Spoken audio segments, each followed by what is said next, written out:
खुद मोहतात रहें, आसपास के लोगों पर नज़र रखें। बावजूद इसके अगर बदनसीबी होनी है तो हो रहती है। हम आजकल खौफ के साए में ज़िंदा हैं, सब के सब।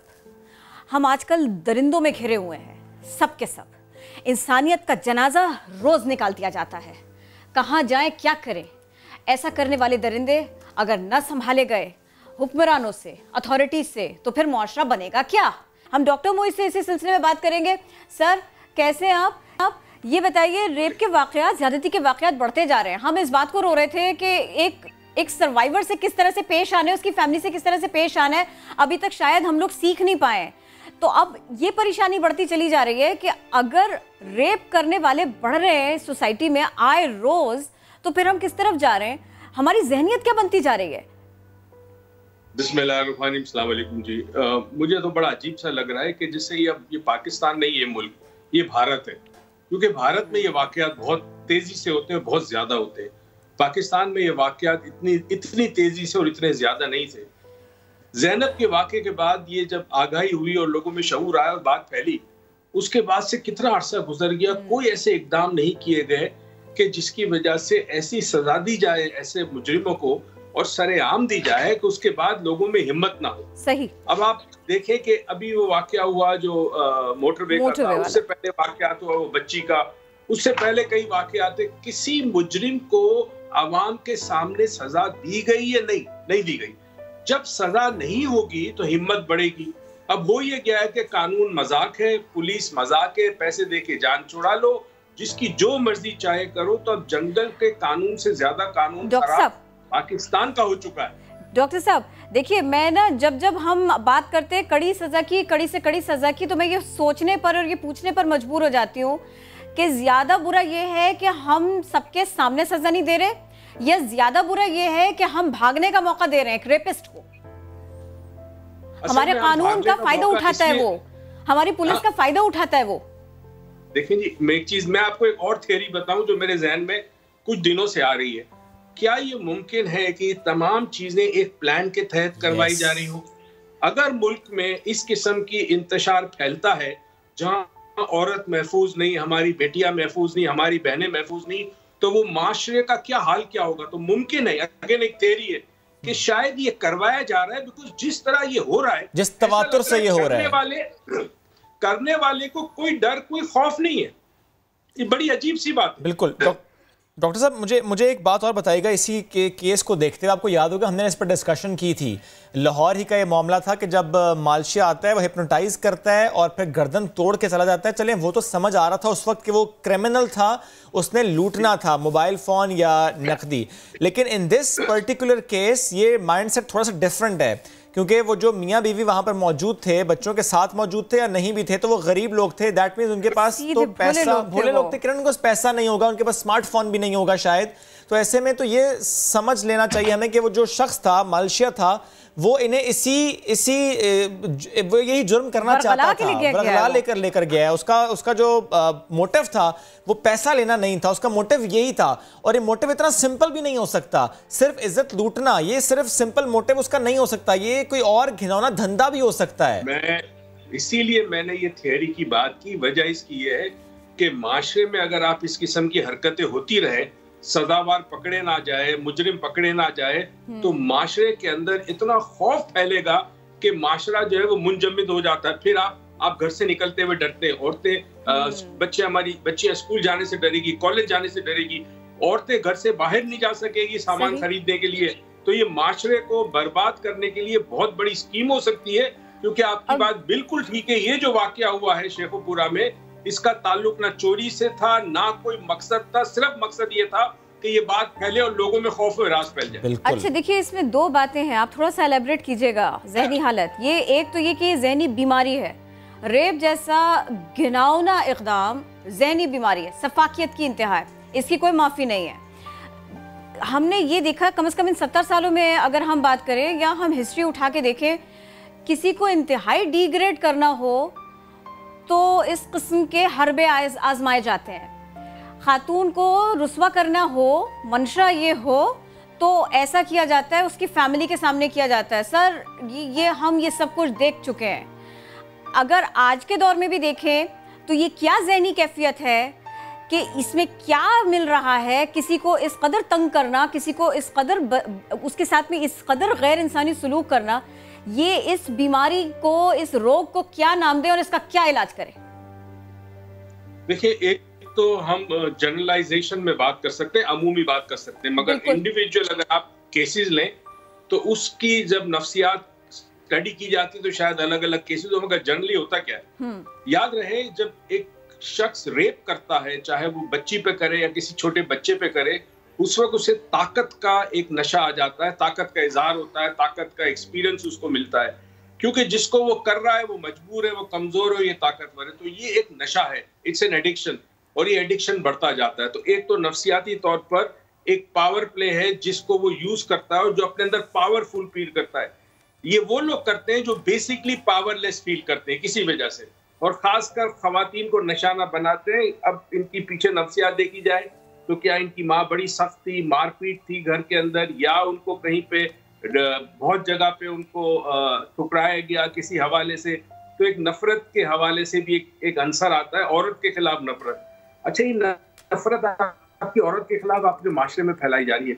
कई घरों में औरतों को जो मकाम देना चाहिए उससे बहुत नीचे मकाम होता है। तो औरत की इज्जत घर ही से नहीं की जाती, तो बड़ा होकर वो मर्द उस औरत की इज्जत नहीं करता। तो एक ये भी चीज हो सकती है। हाउएवर, एक चीज जरूर है कि एक जिस तरह इंसान एडिक्टेड होता है जी किसी नशे का, इसमें भी एक खास किस्म की एडिक्शन होती है। ओके। और ये एडिक्शन जितनी दफा वो रेप करता है उतनी मर्तबा उसकी ताकत, उसकी हिम्मत और उसका हौसला बढ़ता है। ठीक है, सजा दिए तो कुछ हो नहीं सकता कि सजा भी देनी होगी, सख्त से सख्त देनी होगी। At the same time treatment बहुत जरूरी है। जो मेंटली सिक लोग हैं इनका ट्रीटमेंट पहले लोकेट करना, फिर ट्रीट करना। डॉक्टर मुईज़ बेहद शुक्रिया, साथ मौजूद थे आप। इस वक्त हमें ज्वाइन किया अलामा ताहिर साहब ने, उनसे भी हम इससे मुतालिक बात करेंगे। ताहिर अशरफी साहब, बेहद शुक्रिया आपके वक्त का। मैं जानना आपसे ही चाह रहा हूँ कि जो इस वक्त पाकिस्तान के हालात हैं, जब आए रोज़ ऐसी खबरें रिपोर्ट होती हैं कि कहीं पर खातून के साथ ज्यादती, कहीं पर बच्चों के सामने, कहीं पर शौहर के सामने, कहीं बच्चियों के साथ ज्यादती। और फिर ये भी फरमाइएगा, अगर हम ख़ास तौर पर इन केसेस की बात कर दें, मदद जिसे चाहिए थी उसे धोखा दिया, जो सादा भोला भाला परेशान हाल मुसाफिर है उसकी इज्जत को पामाल किया गया। ये एक नहीं कई तरह के गुनाह है इसमें। प्लीज आप रोशनी डालिए, ये क्या हालात है और इसकी सजा क्या है? हम बात कर रहे हैं, इस वक्त बहस हो रही है कि जी पब्लिक हैंगिंग होनी चाहिए, इस वक्त जेंडर छीन लेनी चाहिए, होना क्या चाहिए? आप रहनुमाई फरमाइए।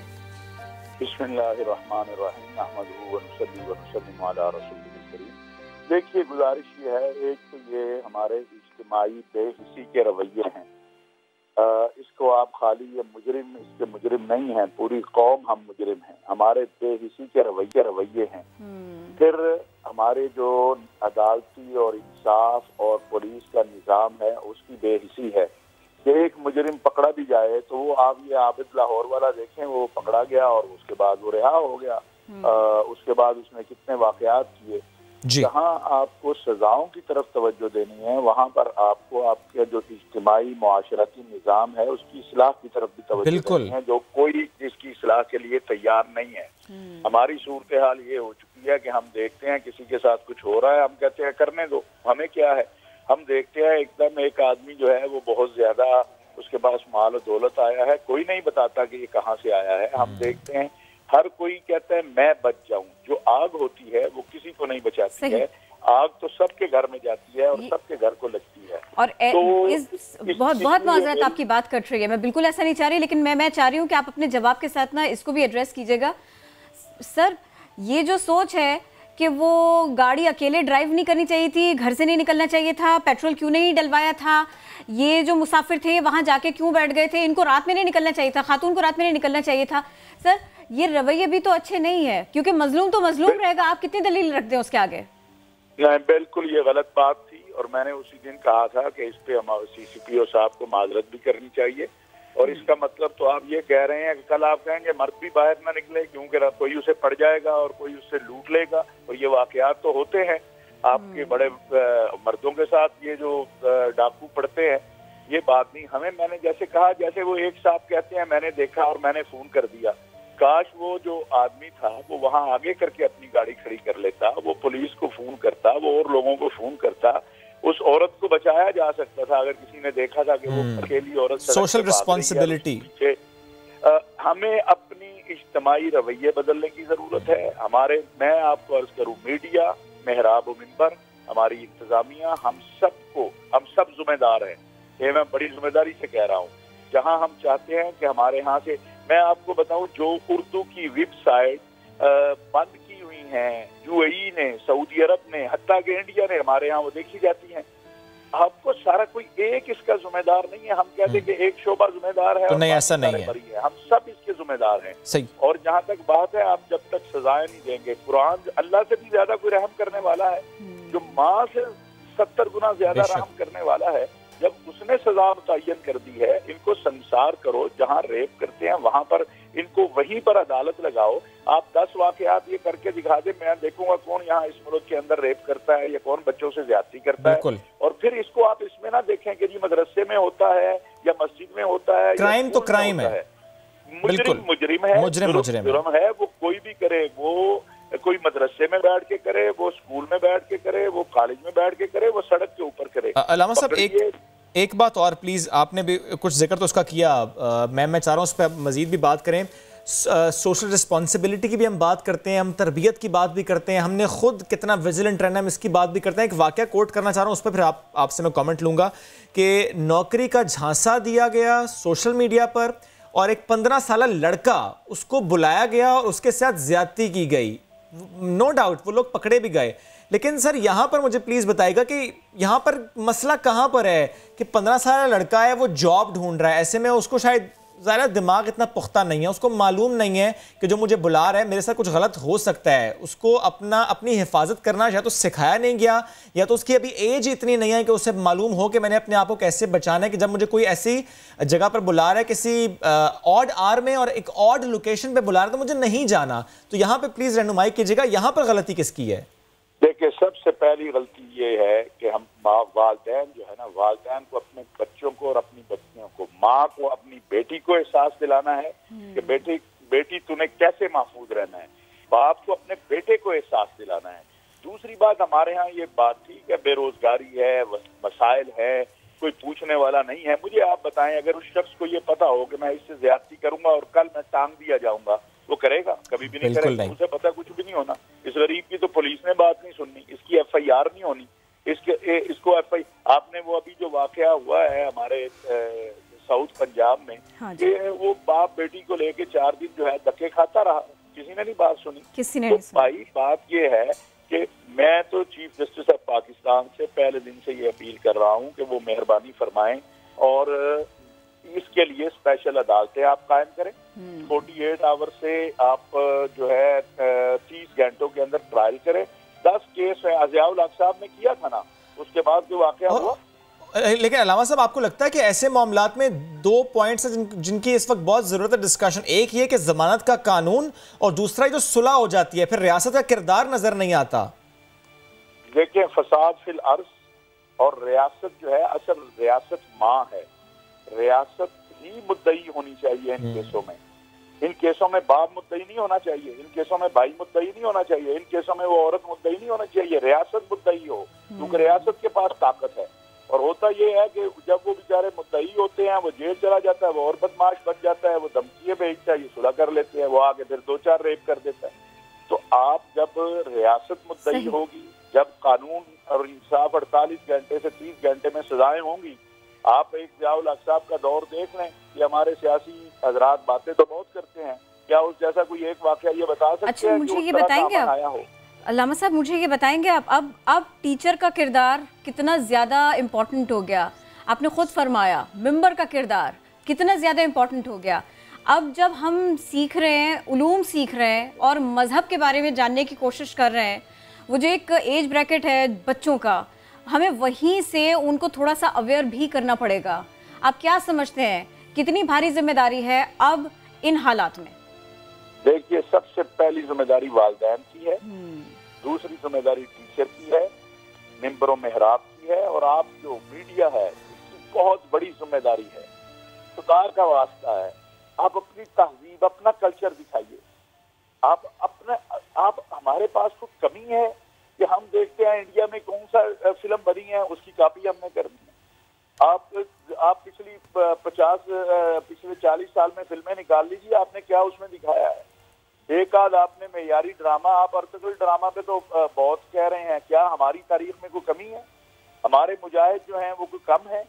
हम अपनी अजीज भट्टी शहीद से लेकर जो है किस किस का जिक्र करें? आपने कभी उनके ऊपर क्यों नहीं ड्रामे बनाते? आप उनके ऊपर क्यों नहीं फिल्म बनाते? आप कौम को क्यों नहीं बताते कि आपके यहाँ रवादारी का मेयार क्या है? आप सीरत मुस्तफ़ा और असहाब रसूल अहले बैत की सीरत के ऊपर क्यों नहीं कोई डॉक्यूमेंट्रियां बनाते?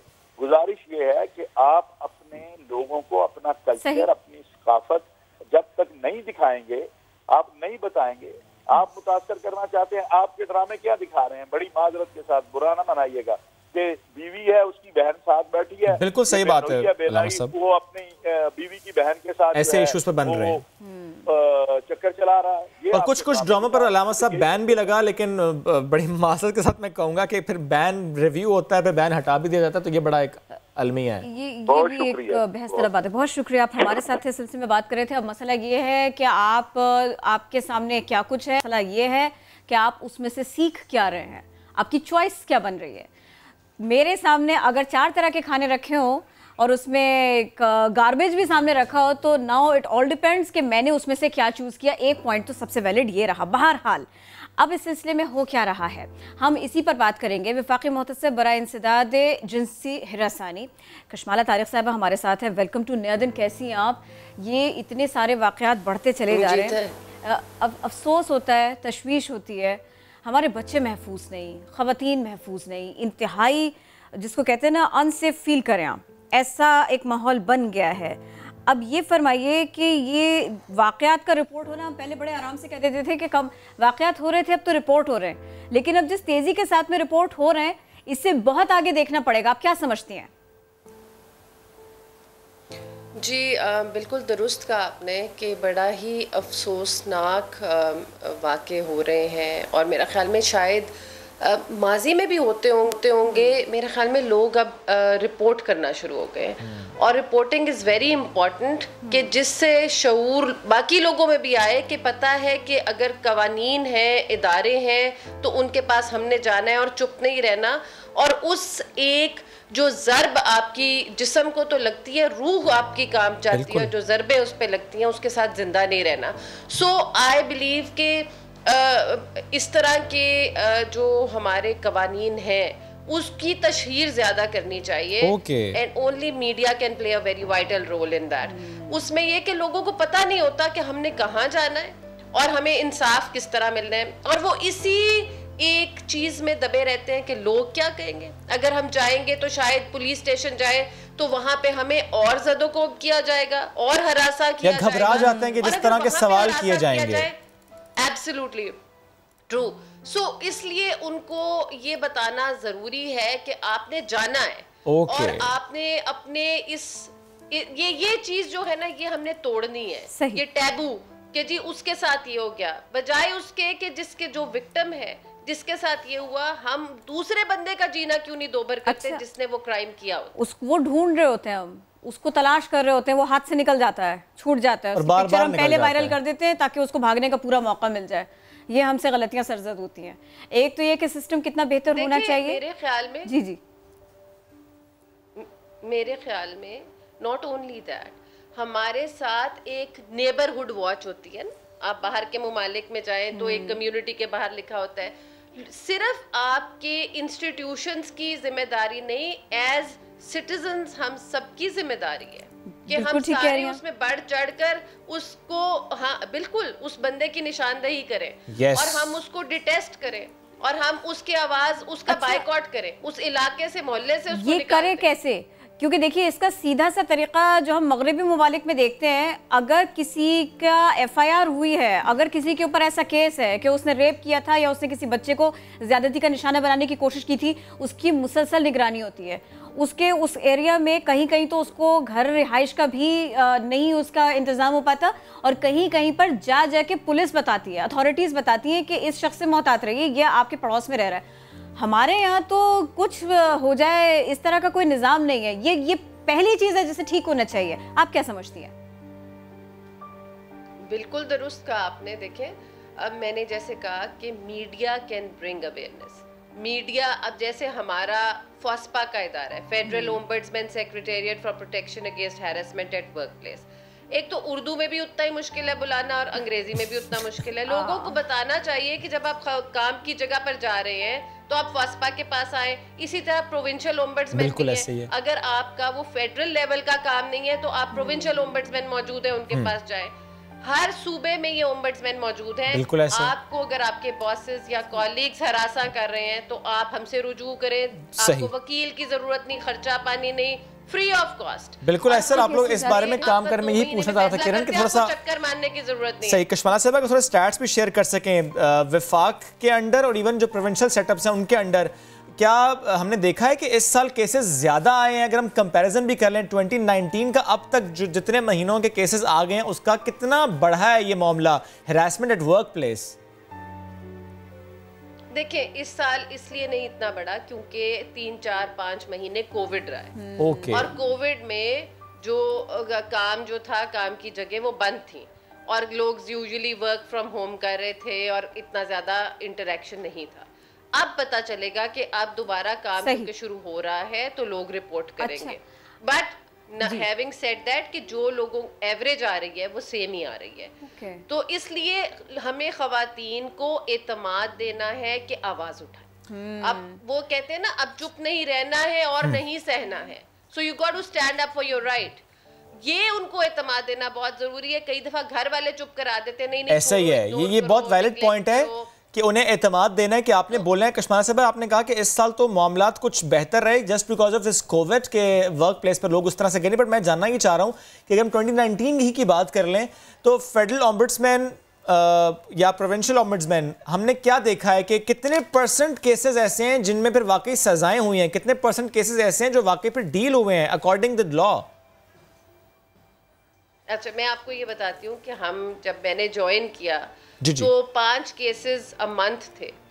और इमीडिएटली 60 केसेस अ मंथ के ऊपर हमारी एवरेज आ गई। 5 से 60 रिपोर्ट होना या हल होना? तो आप ये जी, रिपोर्ट हो के हल होना। हमारे पास कोई पेंडिंग केस पुराना नहीं चलता। सो अगर आपको मैं अपनी एनुअल रिपोर्ट, अगर आप आई विश आपने हमारे दफ्तर से ले ली होती तो आप स्टैटिस्टिक्स भी चला सकते थे। You can do another show on that. We will do. So basically इंशाल्लाह उसके अंदर हम जरूर करेंगे, वो भी चलाएंगे। बात मुकम्मल कीजिए, साथ में इसको भी एड्रेस कीजिएगा। मैं ये चाह रही हूँ कि आप अपनी बात भी कंप्लीट करें, मेरे सवाल का जवाब भी दे दें हाथ के हाथ। मुझे ये बताइए, हम जब भी इस मौजू के ऊपर बात करते हैं कि हैरेसमेंट्स बढ़ रही हैं, रेप की जो आदाद शुमार है वो बड़े तेज़ी के साथ में सामने आ रहे हैं, कोई ना कोई, हम राय का एहतराम करते हैं लेकिन कोई ना कोई शख्सियत हमें ये ज़रूर कहती है कि इट इज़ बिकॉज के वो जो ड्रामा और फिल्में और इश्तिहारात हैं उसकी वजह से हो रहा है, रेप उसकी वजह से बढ़ रहा है, हैरेसमेंट इस सब की वजह से बढ़ रही है। मैं आपका कमेंट इसके ऊपर चाहती हूँ कि ये कह देना किस कदर आसान है ऐसे में कि जब एक आम पाकिस्तानी अपनी सर्च हिस्ट्री नहीं दिखा सकता कि उसने क्या क्या लिख के क्या क्या सर्च किया। देखिए जी, बेसिकली बात ये है कि लोगों को फ्रस्ट्रेशंस होती हैं, मगर उसका ये मतलब नहीं है कि आप, अगर जो ड्रामों की मैंने डिस्कशन सुनी वो भी एक अवेयरनेस का हिस्सा है कि जी ऐसा भी हमारी सोसाइटी में हो रहा है। अब कितना कुछ हो रहा है। अभी हमने देखा कि बाप ने बेटी को नाउजुबिल्ला रेप कर दिया। ऐसे आए दिन हम चीजें अगर सुन रहे हैं तो उसकी रिपोर्टिंग हो रही है। पहले रिपोर्टिंग नहीं होती थी। अगर मैं कहूँ, हमारे इदारे की रिपोर्ट एक अखबार ने ली और उन्होंने लिख दिया कि जी अब हरासानी के केसेस बढ़ गए। मैंने कहा आप ये भी रिपोर्ट कर सकते थे कि जी लोगों का एतमाद बढ़ गया, रिपोर्ट ज्यादा हो रहे हैं और आप लोग उसको डील कर रहे हैं। ये तो बिल्कुल दुरुस्त बात, और उसको डील कर रहे हैं और लोगों को इंसाफ मिल रहा है। ये बहुत जरूरी है, इंसाफ मिलना चाहिए और बर वक्त मिलना चाहिए। कशमाना साहब, लास्टली प्लीज मुझे बताइएगा कि इस वक्त जब हम देख रहे हैं कि केसेस ज्यादा रिपोर्ट हो रहे हैं, अवेयरनेस बढ़ रही है, एट द सेम टाइम एक आवाज बुलंद हो रही है। वो आवाज ये है पब्लिक हैंगिंग की, सख्त से सख्त सजा की। मैं आपका ओपिनियन चाहता हूं इस पर। आपका ओपिनियन क्या है सख्त से सख्त सजा से मुताल्लिक, पब्लिक हैंगिंग से मुताल्लिक? देखिए जी, अभी तो मैं पार्लियामेंटेरियन नहीं हूँ, माजी में थी, और जो लोग इस वक्त पार्लियामेंट में बैठे हुए हैं वो कहते हैं ना कि लोगों की जो आवाज़ है वो नकारा खुदा होती है। तो मेरा ख्याल में आप लोगों को, आप बाकी ममालिक में देखें, आप अगर इसमें इस्लामी सज़ाओं के ऊपर आए तो उसके ऊपर क्यों था कि संसार कर दिया जाए या हाथ काट दीजिए। आपके पास हदूद के कवानीन है ना। बिल्कुल। तो मुझे समझ नहीं आता कि हमारी जो बाइफिकेशन है कि एक जगह पे हमारी आधी सोसाइटी बट जाती है। एक तरफ लोग जो हैं, जो हमारे सिविल सोसाइटी है वर्सेस हमारे काउंसिल ऑफ इस्लामिक आइडियोलॉजी भी है जैसे हमारे पास, तो हमारे जो उल्मा हजरात हैं या ये, इनमें कॉन्फ्लिक्ट आ जाता है। हम एक एजेंडा के ऊपर वाया मीडिया क्यों नहीं निकाल के बैठ के एक लोगों की बेहतरी के लिए कवानीन को एक्सेप्ट कर सकते और आगे लेके चल सकते कि ऐसी बच्चों के साथ ज्यादती। आप जैनब केस को याद करें, आप लरस जाते हैं। अभी जो कराची में केस हुआ है, सवात में केस हुआ, आप सोचें कि हम उस वक्त टेम्परेरीली उस चीज को अपने ऊपर तारी कर लेते हैं, लेकिन उसका आने वाली जैनबों को बचाने के लिए क्या हल निकाला? बहुत वैलिड बात है, आने वाली जैनबों को कैसे बचाएंगे, ये बहुत जरूरी है। बहुत शुक्रिया।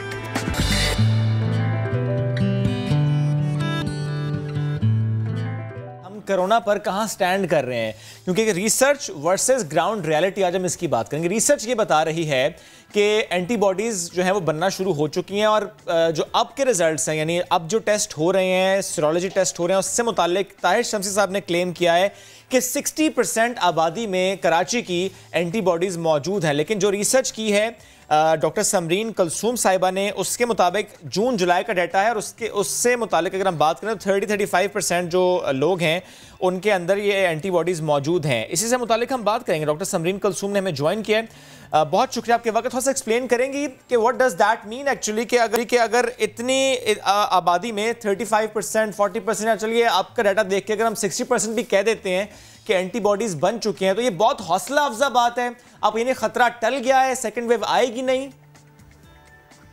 Thank you for the invitation. Actually खतरा टल गया है कहना बहुत मुश्किल है, क्योंकि एज वी ऑल नो कि ये एक बिल्कुल नई चीज है और उसके बारे में हर रोज एक नई बात हो रही है। तो खतरा टलना तो नहीं कहेंगे, लेकिन रिसर्च और तहकीक से ये बात तो समझ आती है कि कुछ बेहतरी की तरफ हम आ गए हैं। ये हमारा जुलाई तक का डेटा है। रिसेंट हमारा भी फॉलोअप स्टडी हो रही है, उसमें हमें पता चलेगा कि कहाँ तक हम पहुंचे हैं। अज्यूम कर रहे हैं हम, हमारा हाइपोथेसिस ये है कि 60% पे आ जाएगी। डेटा फाइनलाइज होगा तो हम शेयर कर सकेंगे। WHO ने कहा है कि रिप्रोडक्शन रेट अगर हम किसी भी वायरस का देखते हैं तो इस हिसाब से अगर 67% लोगों में एंटीबॉडीज बन जाएं तो चांस है कि हर्ड इम्यूनिटी आ जाएगा। अब आया ये हो गया है या होने वाला है, इसकी हमारी फॉलोअप स्टडी चल रही है and we will be very sure once we will have the data. अभी तो हम आपको ये बता सकते हैं कि ऑलमोस्ट हाफ लोगों में आ चुका है, लेकिन still we need the precautions. अभी हम ये नहीं कह सकते खतरा टल गया, प्रिकॉशंस हम छोड़ सकते हैं। जब हम खतरा टल गया है या हम खतरात में घिरे हैं, तो एक आम आदमी ये पूछता है, ये सोचता है, ये समझना चाहता है कि वो जो एक सेकेंड वेव की बात थी, क्या हम उस सिलसिले में किसी अंदाजे तक पहुंच पाए हैं या नहीं? आपका रिसर्च क्या कहता है? देखिए, एक तो ये कि सेकेंड वेव, दूसरे ये कि उसकी इंटेंसिटी पाकिस्तान भर में, वो बताइए थोड़ा सा अगर इस बारे में शेयर कर सकें। देखिए, जो रिसर्च हमारी है और दीगर हॉस्पिटल्स ने और इदारों ने की है पाकिस्तान में, उसमें ये चीज़ सामने आई है कि मोस्टली हमारे पास एसिम्प्टोमेटिक पेशेंट्स आए, यानी एसिम्प्टोमेटिक लोग थे जो इफेक्टिव, उन्हें पता ही नहीं चला और वो खत्म हो गए, which is a good sign. और इसीलिए 36% लोगों में इम्यूनिटी भी आ गई और हमें पता नहीं चला। तो हम अज्यूम ये करते हैं कि हो सकता है सेकेंड वेव आए, पॉसिबिलिटी है कि सेकेंड वेव आए, लेकिन शायद इस इंटेंसिटी के साथ ना आए, इस पीक के साथ ना आए जो हम इंटरनेशनली और डेवलप्ड कंट्रीज में देख चुके हैं कि so many deaths in a day. ठीक, डॉक्टर साहिबा मुझे ये बताइएगा, ज़ाहिर है आपका तो बहुत कांटेक्ट रहता है बच्चों के साथ, क्योंकि आप इस बारे में बहुत अच्छी राय भी रखती हैं, बच्चों की बीमारियों से लेके, यानी जो इन्फेक्शंस बच्चों को होते हैं, थोड़ी सी शेयर कीजिएगा इससे बारे में मालूमात कि पाकिस्तान में स्पेशली इन कराची क्या मामला है बच्चों के साथ, बच्चे कितने मुतासर हुए हैं कोरोना वायरस से, और अभी बच्चों में भी एंटीबॉडीज डेवलप हो गई हैं, इसका डाटा भी है आपके पास? अनफॉर्चुनेटली बच्चों पे ना रिसर्च बहुत सोच समझ के की जा सकती है, तो हमारे पास बच्चों के लिए बहुत क्लियर इंटरनेशनली भी डेटा नहीं है। मैं अभी एक ऑस्ट्रिया की स्टडी देख रही थी, उसमें भी उन्होंने कहा कि अंडर 10 में एंटीबॉडीज कम है, दैट मीन्स कि उनमें इन्फेक्शन नहीं हुआ। इसीलिए हमारा ये रिसर्च में आखिर यही रिकमेंडेशन थी कि yes we need vaccine and we might need it for a particular population जिसमें बच्चे भी शामिल हैं।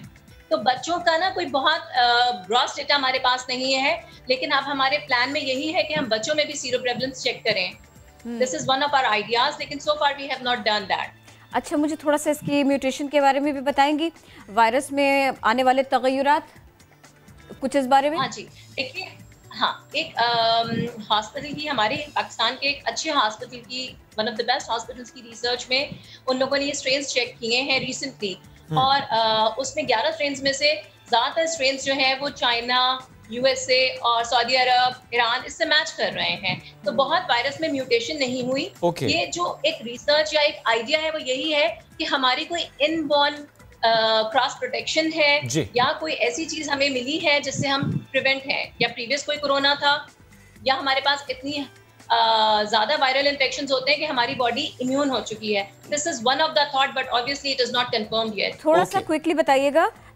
बताइएगा, ये जो डाटा आप लोग इकट्ठा कर रहे हैं सिर्फ कोविड के लिए नहीं, वैसे भी बहुत इंपॉर्टेंट साबित होगा आगे चलकर। बिल्कुल, अगर हम बिकॉज ये हमने अपनी जिंदगी में पहली दफा एक एपिडेमिक देखा है, तो इस डेटा से हमें ये समझ आएगा कि नेक्स्ट एपिडेमिक्स के लिए खुदा न खास्ता अगर आते हैं तो how to prepare ourselves, how to get data and how to research in that direction, particular direction. Right. For example, मैं इस डेटा से ये समझ पाया डॉक्टर समरीन के जो इंडस्ट्रियल एम्प्लॉयज़ हैं वो ज़्यादा सेफ हैं क्योंकि उनमें ज़्यादा एंटीबॉडीज़ डेवलप हो चुके हैं, लेकिन जो हेल्थ प्रोफेशनल्स हैं उनमें ऐसा मामला नहीं है। दैट मीन्स कि उनको ज़्यादा विजिलेंट रहना होगा। ये जो है ना, इसमें अगर आप देखिए तो एक हमारी लिमिटेशन थी कि हमारे वो हेल्थ केयर वर्कर्स ज्यादा थे जो फ्रंट लाइन पे नहीं थे। अभी रिसेंट की एक बहुत अल खिदमत कैंप की, शायद मैंने एक बहुत रिसेंट स्टडी देखी थी जिसमें बड़ा बिग सैंपल साइज था, और उसमें front line health care workers में अराउंड 46% की इम्यूनिटी आई हुई है। ठीक है डॉक्टर समरीन, बेहद शुक्रिया, साथ मौजूद थी आप और हमसे इससे मुतालिक जो रिसर्च आपने की, आपकी टीम ने की है, उससे मुतालिक हमसे शेयर करें। तो क्योंकि ज़ाहिर है ऐसी रिसर्च जब होती हैं तो उससे फिर बहुत से मामलात आगे जुड़े होते हैं, बहुत से फैसले लेने आसान हो जाते हैं। ब्रेक लेते हैं, वापस आते हैं, स्टे विद अस।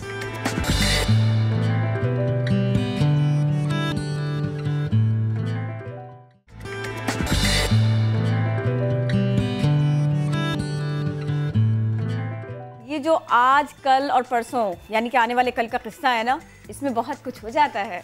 और जो हमारा आज का पाकिस्तान है ना, ये हसीन तरीन है, ये हम सबको पता है। अगर आपको ऐसा लग रहा है कि मैं सिर्फ और सिर्फ बात करूंगी यहाँ के नज़ारों की, दिल मोह लेने वाली वादियों की, दिल फरेब मकामात की, तो बात यहाँ पर रुकेगी नहीं, क्योंकि हमारी सरजमीन तो तारीख़ी मकामात और वाक़यात से भी भरी पड़ी है। पाकिस्तान का तारीख़ी शहर है बहावलपुर। यहाँ किलों और महलात का भरमार है यहाँ पर, इसकी ना, इसको इसका शहर भी कहा जाता है। तो जनाब, बहावलपुर के तपते रेगिस्तान में क्या क्या कुछ हुआ, तारीख के औराक को पलट रहे अपनी स्पेशल रिपोर्ट में हमारे नुमाइंदे Ehsan Ansari. Thank you sure. सदियों से वसी सहरा का पहरेदार, सहराए चोलिस्तान की वुसतों में फने तामीर का शाहकार, ये है इस्लामगढ़ किला। तो चलिए आज तारीख के आईने में इस किले की कहानी जानते हैं।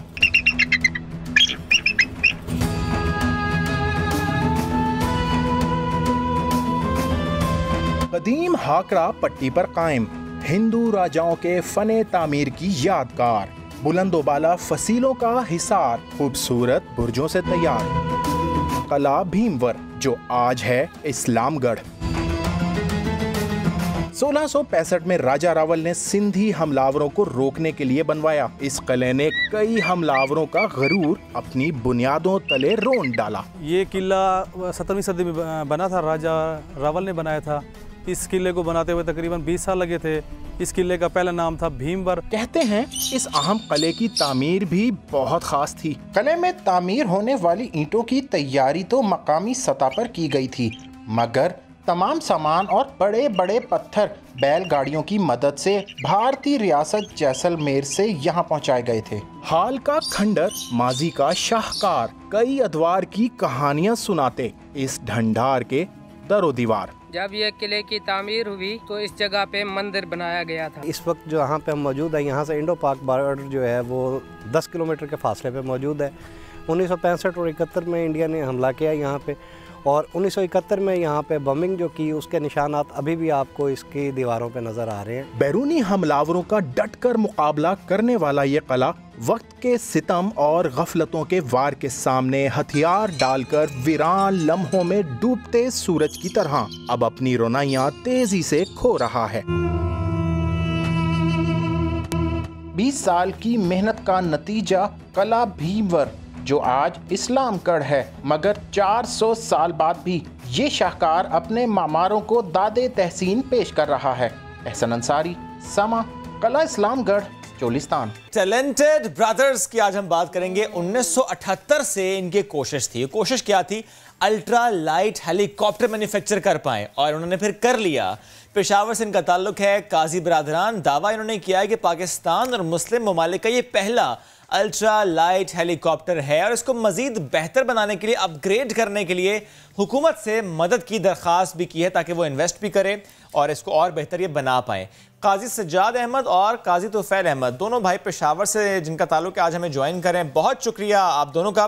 तोफैल से पहले मैं आपसे क्वेश्चन करना चाहूँगा, ये जो मॉडल है, व्हाट एग्जैक्टली इज़ दैट? ये अल्ट्रा लाइट हेलीकॉप्टर आपने कहा ना कि पाकिस्तान का भी पहला, मुस्लिम ममालिक का भी पहला, थोड़ा सा एक्सप्लेन करें इस मॉडल को भी, और इसको उड़ाने का तजर्बा कैसा था? हाँ, ये अल्ट्रालाइट हेलीकॉप्टर है। ये काजी सज्जाद हमने तो डिज़ाइन किया, तो ये उन्होंने एक कामयाब टेस्ट फ्लाइट भी किया उस पर। और तरबियत कहाँ से ली इसको उड़ाने की, ये भी बता सकते हैं? तरबियत तो हमारे पास ऐसे नहीं है, लेकिन हम अपने आपस में तो तजर्बे कर रहे हैं उड़ाने के लिए। तो इसके लिए तो स्पेशल ये हेलीकॉप्टर ट्रेनिंग करना पड़ेगा।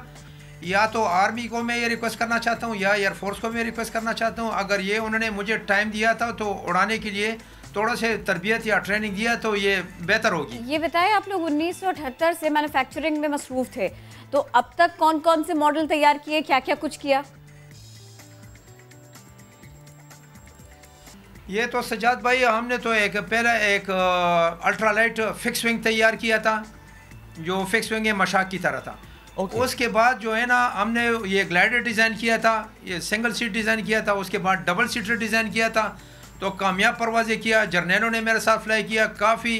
आर्मी चीफ जनरल राहील के सामने मैंने ये डेमोस्ट्रेशन दिया था कलाम में, और front up to the Pervez Musharraf को मैंने तो फ्लाइंग किया था। ये शंदूर पोलो फेस्टिवल 2006 एंड 2007 पे मैंने इस पर कामयाब परवाज़ किया। इस पर मुझे तमगा इम्तियाज़ नवाजा हो गया। ओके, थोड़ा सा प्लीज़ ये बताइएगा कि ये जो हेली है, ये कितनी बुलंदी पर जा सकता है? और समटाइम्स ऐसा होता है कि इजाज़त भी लेनी पड़ती है जब ऐसे प्रोजेक्ट्स पर काम कर रहे होते हैं, तो सिविल एविएशन अथॉरिटी इजाज़त भी ली थी उनसे? ये सिविल एविएशन अथॉरिटी हमारा ग्लाइडर है जो है ना, रजिस्टर्ड है। APZBV हमारा काजी तोफैल के नाम पे रजिस्टर्ड है, और ZBF काजी सज्जाद के नाम पे है। एयरक्राफ्ट सीरियल नंबर 1 इन पाकिस्तान काजी जमशेद इनके नाम पे रजिस्टर्ड है। ये सिविल एविएशन के हमारे इजाज़त है। हेलीकॉप्टर हमने अभी तो ये है ना, हम तो उस पर अभी काम कर रहे हैं। ये जो काम कंप्लीट हो गया उसके बाद CVA का टीम आ रहा है, उसको रजिस्टर्ड कर रहे हैं। फिर दैट इज नहीं, प्लीज़ ये ज़रा सा बता देना आप हमें कि ये जो अल्ट्रा लाइट वेट हेलीकॉप्टर है, ये किन मकासद के लिए इस्तेमाल हो सकता है, ये बताइए। ये तो जियोलॉजिकल सर्वे के लिए इस्तेमाल होता है। ये तो TTD स्प्रे के लिए इस्तेमाल होता है। जो फ्लड डिज़ास्टर आते हैं उसके भी इस्तेमाल होते हैं। सर्वेलेंस के लिए इस्तेमाल होते हैं। इस मुल्क के लिए हेलीकॉप्टर की एक अशद ज़रूरत है। ये हेलीकॉप्टर मुल्क के लिए एक ऐसा ज़रूरत है, इसका इंडिजिनस प्रोडक्शन एक कंपनी लगाना चाहता हूँ। ये आर्मी के साथ, एयरफोर्स के साथ, FCA पुलिस, जितना भी एजेंसी है उसके साथ इकट्ठा काम करना चाहता हूँ। इसके लिए एक कंपनी लगा रहे हैं, तो उसके बाद इसका ये एक मैन्युफैक्चर डिज़ाइनिंग हम तो इसको स्टार्ट कर रहे हैं। Thank you so very much.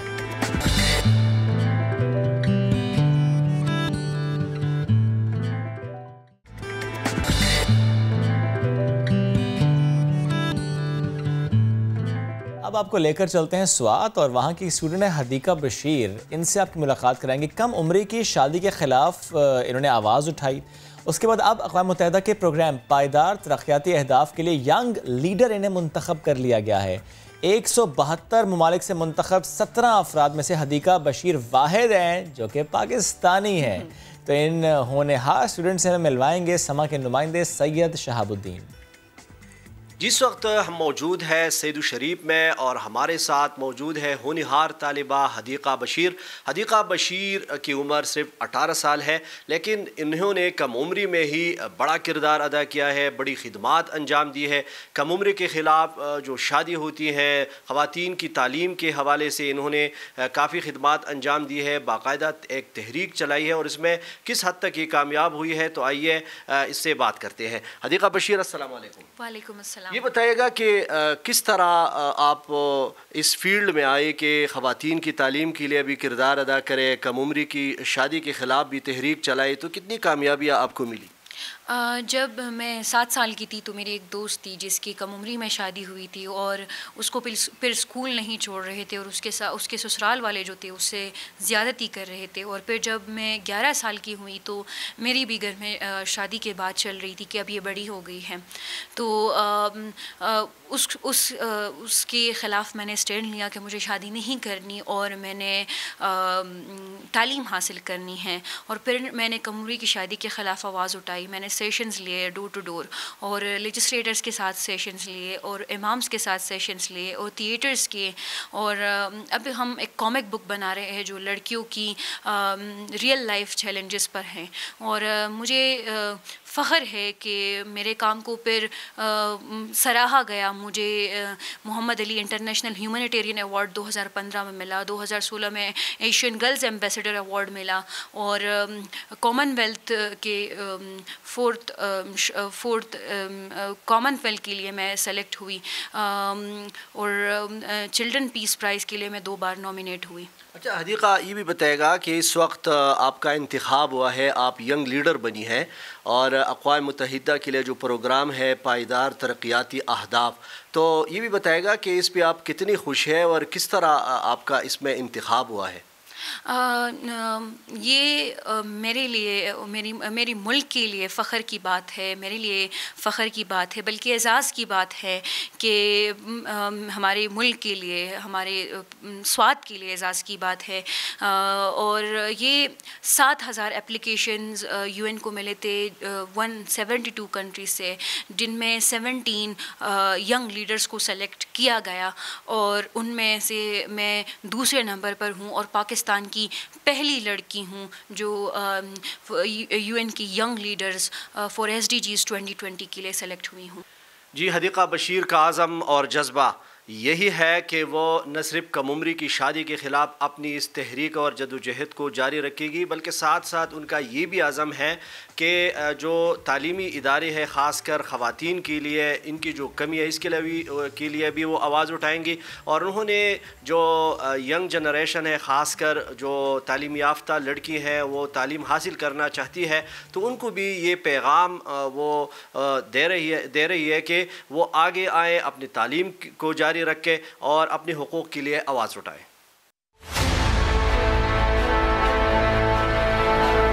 इन बारिशों की वजह से हमारी फसलें तबाह हो गई हैं। बेशुमार मकानात गिरे हैं और लोगों का बहुत नुकसान हुआ है। कई लोग हैं वो अपनी जानों से भी हाथ धो बैठे हैं। चश्मे हर जगह से फूट पड़े हैं, तमाम साइडों पे पहाड़ी है और हर तरफ से पानी आ रहा है और शदीद ख़तरा है हमारी आबादी को। इतने संगीन हालात में जो जानी नुकसान हुआ है, जो माली नुकसान हुआ है और जो हमारा ज़रूरी नुकसान हुआ है, हम मुतालबा करते हैं हुकूमत वक्त से तो इस इलाके को आफत ज़दा करार दें। इतनी हसीन वादी और यहाँ पर इस कदर मसाइल, रास्ते बंद हो गए थे, सयाह मुश्किल में फंस गए थे, जो मकामी आबादी है वो भी प्रॉब्लम्स का शिकार थी। कितने लोग कैसे कैसे परेशान हैं, कुछ फैक्ट्स एंड फिगर्स जानने की कोशिश करेंगे, ये जानने की कोशिश करेंगे कि वहाँ हालात कैसे बन रहे हैं। हमारा साथ देंगे समा के नुमाइंदे राना ज़हीर। राना ज़हीर, प्लीज़ ज़रा पहले हमें ये बताइए कि जो अभी बारिशें हुई हैं इसके बाद में सोन वैली में कैसे हालात हैं। इस वक्त लोगों को किस तरह की मुश्किलात का सामना करना पड़ रहा है? किरण, मैं इस वक्त मौजूद हूँ पंजाब के ज़िला खुशाब की खूबसूरत जन्नत नज़ीर वादी सून वैली में। हालिया बारिशों ने जहाँ मुल्क भर में तबाही मचाई है, वहीं सयाहों की जन्नत ये वादी भी शदीद मुतासर हुई है। हालिया बारिशों और सैलाब की वजह से खुशाब ज़िला में 20 अफराद जो है वो जान से हाथ धो बैठे हैं और सैकड़ों अफराद जो है वो घरों से बेघर हो चुके हैं। सैलाब की बिगड़ती सूरत हाल के पेश नज़र ज़िला इंतज़ामिया ने पाक फ़ौज को तलब किया, जिसके जवानों ने हज़ारों अफराद को रेस्क्यू करके महफूज मकामात पर मुंतकिल कर दिया है। बारिशों का सिलसिला रुक चुका है, लेकिन उसकी तबाहकारियों के असरात आज भी बाकी हैं। अगर मैं बात करूं यहाँ पे आने वाले सयाहों की और मकामी अफराद की, तो इस वक्त मकामी अफराद को शदीद मुश्किलात का सामना है और सयाह जो है वो भी कुछ इलाकों के रास्ते जो है सियाती मकामात के रास्ते बंद होने की वजह से वो वापस लौट रहे हैं। इसलिए मैं सयाहों को यही कहूँगा कि जब तक इस वादी के तमाम रास्ते मुकम्मल तौर पर क्लियर नहीं हो जाते, इस वादी की तरफ रुख जो है ना किया जाए। राना ज़हीर, आपने ये बताया कि पाक फौज को तलब किया गया, फिर उन्होंने रेस्क्यू किया, लेकिन मुझे बताइएगा कि जो मकामी अफराद हैं उनका मुतालबा हुकूमत से क्या है, इंतज़ामिया से क्या है, क्योंकि ज़ाहिर मसाइल बहुत बढ़ चुके हैं, ये फ़ौरन हल करने होंगे। जी बिल्कुल, जब हमारी मकामी अफराद से बात हुई तो उनका ये कहना है कि हुकूमत वक्त को चाहिए कि इस ज़िला को आफत ज़दा करार देकर किसानों के जो कर्ज़े हैं उनको माफ़ किया जाए और बिलासूद कर्ज़ों की फराहमी की जाए। जिन लोगों के मकानात गिर चुके हैं उनकी बहाली के लिए हुकूमत इमदाद करे, जो लोग ज़ख्मी हैं उनका इलाज करवाए और जो लोग इस दुनिया से जा चुके हैं उनके लवाहिकीन के लिए जो है इमदाद किया जो है वो फौरी बंदोबस्त किया जाए। इस हवाले से जब हमारी मकामी MPA मलिक फ़तेह खालिक बंदयाल से बात हुई तो उनका ये कहना था कि वज़ीर पंजाब उस्मान बज़दार को इस हवाले से, इस वादी के नुकसानात के हवाले से तफसीली तौर पर जो है आगाह किया गया है और हुकूमत पंजाब जो है उसने जो है सून वैली का सर्वे जो है वो मुकम्मल करवा लिया है। उनका ये कहना था कि हुकूमत पंजाब हुकूमत जो है वो सैलाब से मुतासरा इलाकों का सर्वे मुकम्मल होने के कुछ अरसे बाद जो है सैलाब से मुतासरा अफराद की इमदाद का जो है वो सिलसिला वो शुरू कर देगी और तमाम मुतासरीन जो भी इस बारिशों की वजह से मुतासर हुए हैं अफराद, उनको जो है हर मुमकिन हुकूमत की तरफ से रिलीफ फराहम किया जाएगा। Thank you so very much, आप हमें अपडेट कर रहे थे। और क्या कहने इस वादी के हुस्न के, यहाँ पे तबाही थी बावजूद इसके हसीन नज़ारे थे। अल्लाह जल्दी से मसाइल को हल करें इंशाल्लाह। मैं जल्दी से मौजू बदल देती हूँ। वो आपने ना लाइन सुनी होंगी, ताजमहल बनवा के देंगे, फलक तक चल साथ मेरे, रास्ते में जुगनू बिछा दूंगा, चांद तोड़ के ज़मीन पर ले आऊँगा। बड़ी रोमांटिक बातें, अच्छी बातें, लेकिन ये कि अगर हम प्रैक्टिकलिटी में देखें तो कहीं पर डंडी तो मार लेते हैं लोग। ठीक है, मार लेते, लेकिन किरण फिर भी जो पाकिस्तानी मर्द है ना, ये बीवी से मोहब्बत में सबसे आगे हैं। यानी सिर्फ कहते नहीं है कि चांद तोड़ कर ले आऊंगा, चांद का टुकड़ा ले आऊंगा, वो लेकर आ जाते हैं। रावलपिंडी का नौजवान है और बीवी के लिए किरण इन्होंने चांद पर वाकई प्लॉट खरीद लिया है। क्या बात है। एग्जैक्टली, इन्होंने पूरा इनके पास अब उसके डॉक्यूमेंट्स भी हैं। इस नौजवान ने बीवी को जब शादी का तोहफा देने के लिए चांद पर 1 एकड़ का ये रकबा खरीदा है, तो ज़ाहिर है उस पर बीवी तो उनकी खुश हो चुकी है, लेकिन पूरी कौम सोच रही है कि ये हुआ कैसे और अगर आपने करना हो तो कैसे करें। तो हमें ज्वाइन किया है इस ब्यूटीफुल कपल ने। We have Suhaib and Madiha with us. Good morning कहेंगे आप दोनों को, कैसे हैं आप? Thank you so much for having us in your show. अल्हम्दुलिल्लाह great. Madiha, starting from you, कितना अच्छा लगता है कि आप वाहिद खातून हैं कि जिन्होंने ये जुमला सिर्फ सुना नहीं है अपने हस्बैंड से कि चांद तोड़ कर ला दूंगा, आपके हस्बैंड ने तो आपको लाकर दे दिया। जी सर, मैं बहुत ज़्यादा खुश हूँ और अल्लाह का बहुत शुक्र अदा करती हूँ कि उन्होंने मुझे इतने अमेजिंग हस्बैंड दिए हैं। जिन्होंने वाकई मेरे लिए चांद खरीद दिया है। अच्छा, ये आपने इनसे पूछा नहीं कि ये प्लॉट तो ले लिया, बनवा के कब दोगे? जी मैंने पूछा था, उन्होंने कहा 2024 तक तो सारे यानी कि बिजी है ना प्रोजेक्ट्स चांद पर जाने के लिए। ठीक है, तो उसके बाद होगा। ये पूछना पड़ेगा कि ये हुआ कैसे। सोहेब प्लीज बताइएगा कि ये आइडिया आपको कैसे आया कि मैं वाकई ये कर देता हूँ। तो आपने किससे कांटेक्ट किया, कितने पैसे खर्च किए, फिर आपको ये 1 एकड़ का रकबा मिला? जी एक्चुअली चांद तारों के वादे तो पहले कर लिए थे, लेकिन ये आइडिया उस टाइम आया कि अब पूरे कैसे किए जाएंगे। तो ये एक्टर थे सुशांत सिंह, उनकी डेथ हुई तो उनके बाद एक्चुअली वो एस्ट्रोफिजिक्स में बहुत ज़्यादा इन थे। तो उसके बाद उनकी एक न्यूज़ चली कि ये सुशांत सिंह का चांद के ऊपर प्लॉट है।